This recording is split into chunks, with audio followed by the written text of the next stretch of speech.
Ever since the show got revived in 2005, Doctor Who has had many story arcs that have affected both the Doctor and their companions.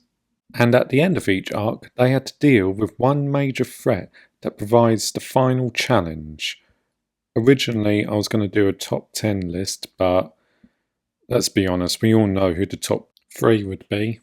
So instead, I'm going to go through each big bad in series order, what made them the big bad, how they impacted the story, and how they rank with each other. For Series 1, we of course had the Daleks. A single Dalek appeared midway through the series in the episode, Dalek. It's revealed that the entire race was at war with the Time Lords and the Doctor had to wipe them all out, making them responsible for a bit of the Doctor's backstory, especially for the 9th incarnation. The episode really pushed the Doctor and Rose to their limits, with the whole Doctor's whole vendetta against the Daleks. At the end of Series 1, a whole race of them is revealed to have survived the Time War thanks to the Dalek Emperor, who planned to convert a bunch of humans. Well, he didn't plan to, he actually did manage to convert a bunch of humans into Daleks. They then invaded the Earth in the far future and pretty much nuked half of it. And they also wiped out more or less everyone on the game station, including Captain Jack Harkness, who was eventually resurrected by Rose Tyler after she absorbed the power of the time vortex. And in order to save Rose, the Ninth Doctor sacrificed his life to save Rose. This makes the Daleks, even though they're not directly, their actions are responsible for the Ninth Doctor's regeneration and Captain Jack's immortality. For Series 2, we had the return of the Cybermen. Much like the Dalek in the last season, they appeared midway through Series 2.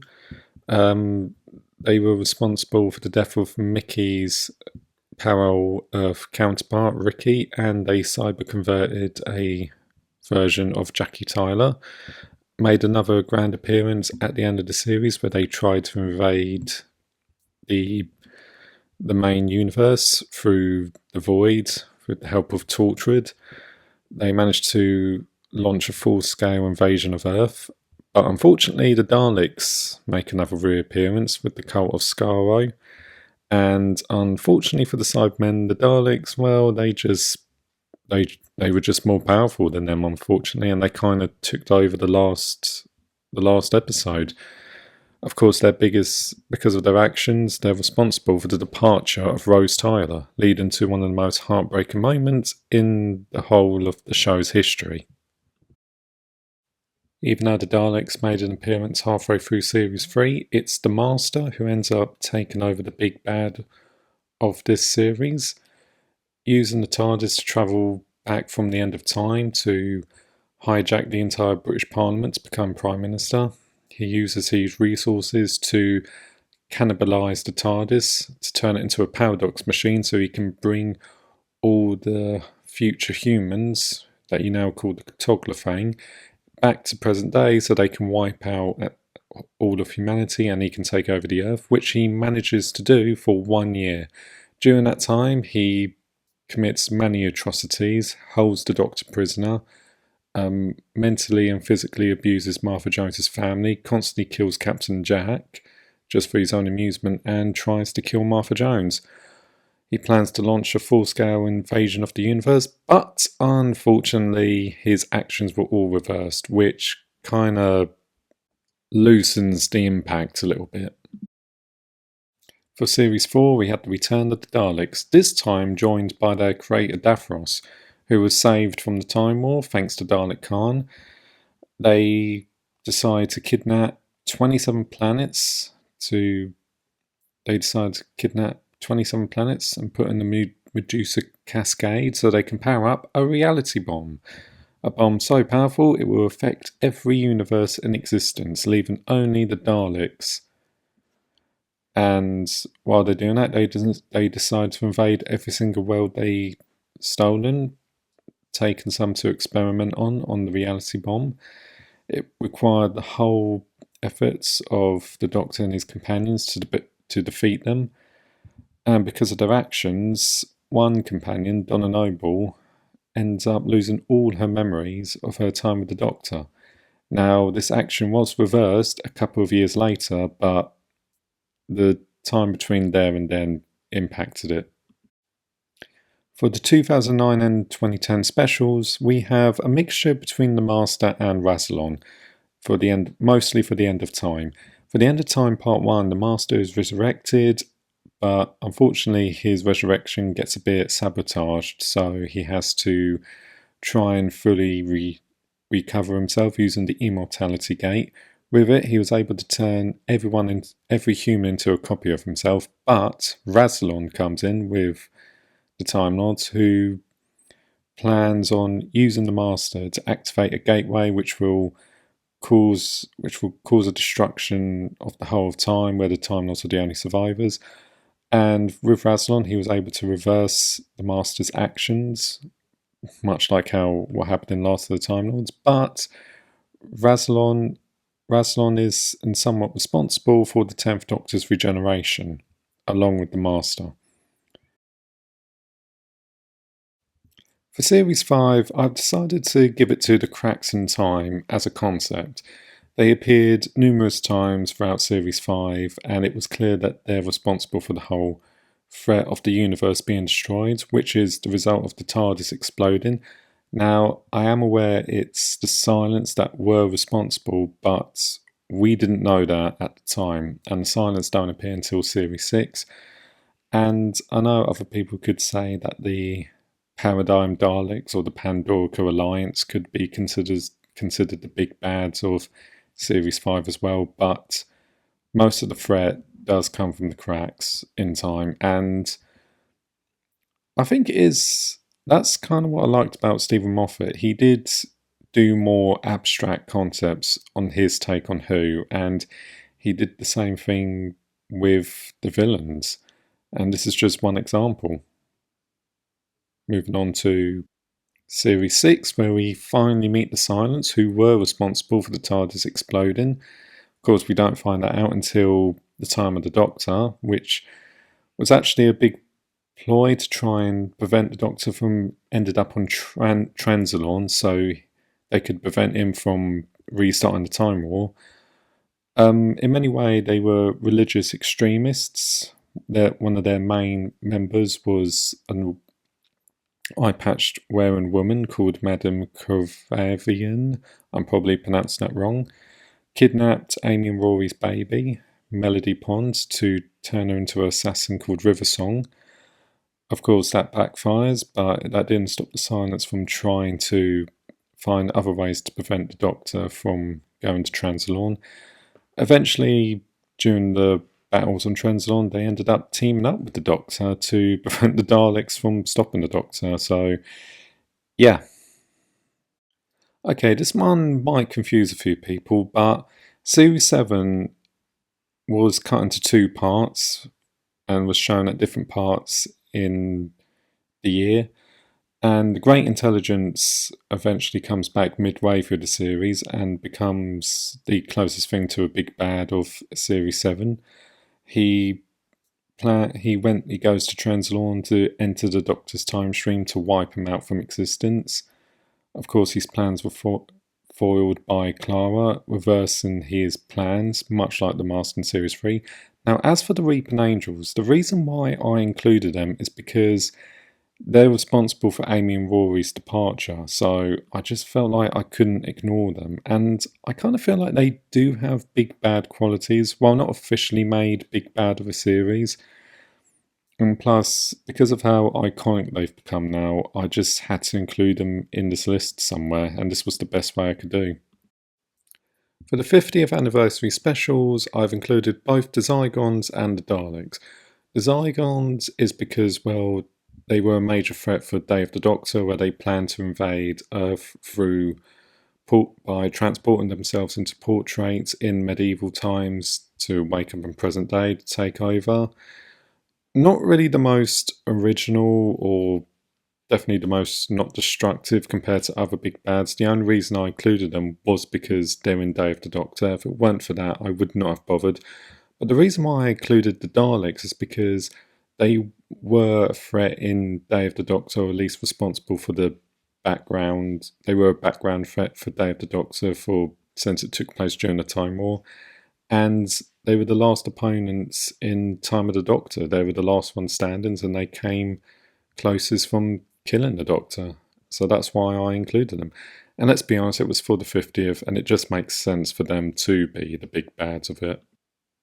Now for Series 8, I've decided to put Missy, and just Missy, the Mistress, the female incarnation of the Master. She planned to convert every dead human into a Cyberman. Now, I know what you're thinking, why aren't I including the Cybermen with her, like I did with Series 2 with the Cybermen and Daleks?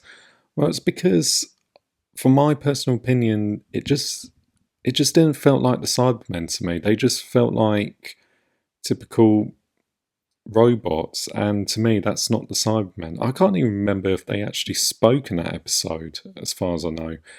But she was partly responsible for Danny Pink's death, and was responsible for bringing the Doctor and Clara together, the 11th Doctor and Clara. And she did all this just to give the Doctor an army as a birthday present. And unlike the Saxon Master, her actions were not reversed, so that gives her an extra point from him.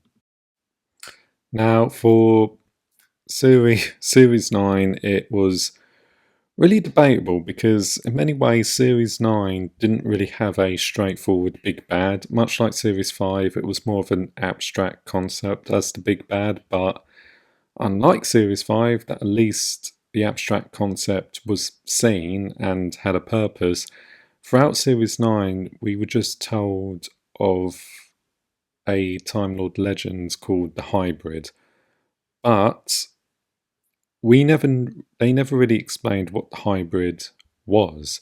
Some people say it was half Time Lord, half Dalek. Other people said it was that Viking girl who became immortal. And some people theorise it's meant to be the Doctor and Clara together, a Time Lord and a human. But the show never made sense. The only reason I'm using this picture to represent it is because, well, I just like the picture, and that was the best thing to represent the series.